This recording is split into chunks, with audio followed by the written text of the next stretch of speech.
आज का पहला प्रश्न है, राजेश यादव जी भिवाड़ी राजस्थान से ये प्रश्न पूछते हैं, गुरुजी इष्ट देवता किसे माने?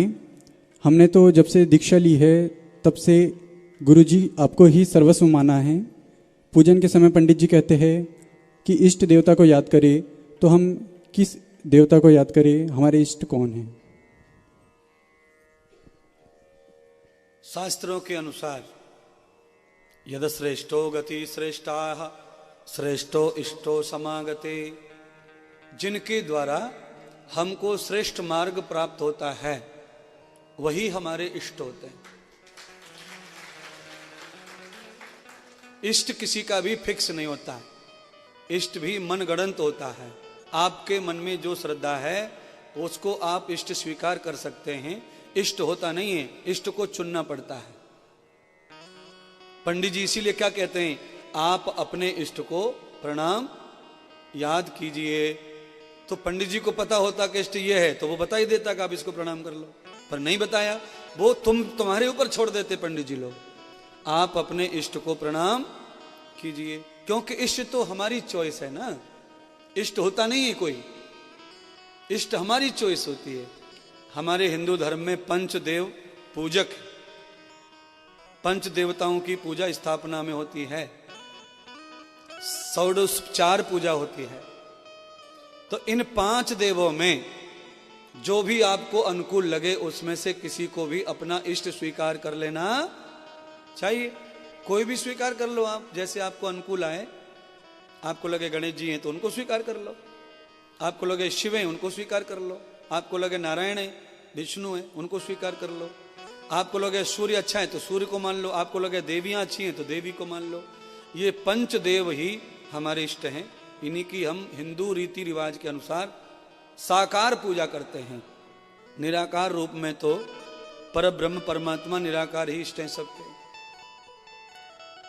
आपकी निश्चय, आपकी श्रद्धा कहाँ बैठती है वहां तक चले जाएं आप, क्योंकि भगवान से भी बड़ा गुरु को माना गया है, तो गुरु को भी इष्ट मानना जा सकता है, उनको भी माना जा सकता है।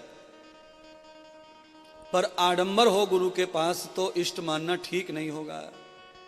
वैदिक गुरु होना चाहिए, उपयुक्त गुरु होना चाहिए।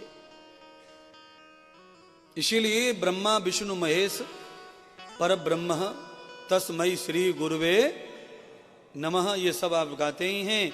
तो ये पंचदेवों का समावेश गुरुदेव में होता है, सब धामों का समावेश गुरु में होता है।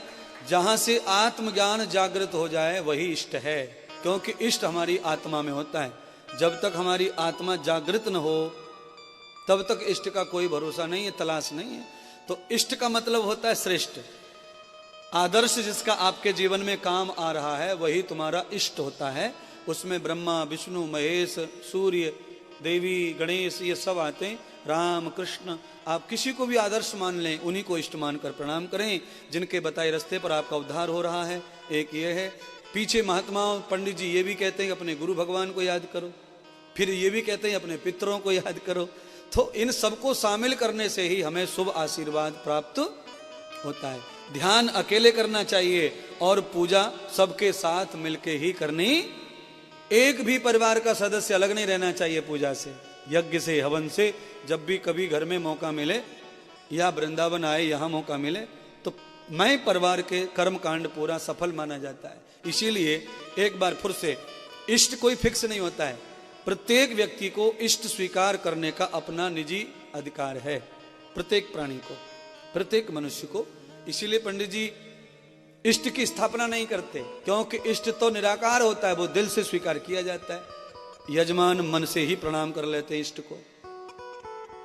इसीलिए यादव जी राजेश जी, आपके हृदय में जो भी इष्ट बैठ गया है वही आपका इष्ट है, दूसरा उसमें न तो बैठेगा कितनी भी कोशिश कर लो। क्योंकि प्रेम गली अति साकरी जामे दोए न, बस यही समझते आगे बढ़ना है। एक बार जगह बन जाती है, प्रेम अनुपात है। इष्ट तो प्रेम से ही पैदा होता है। कई लोग तुलसी को इष्ट मानते हैं, कई लोग पीपल को भी इष्ट मानते हैं। तो जड़ और चेतन जहां से भी तुम्हें सुख मिला हो, आनंद मिला हो और आपकी गति हुई हो जीवन की, उसी को ही हम पूजनीय मानते हैं और उनको हर जगह हर उत्सव में याद करते हैं, तभी हमारे पूजा पाठ उत्सव सफल माने जाते हैं। बहुत बहुत धन्यवाद।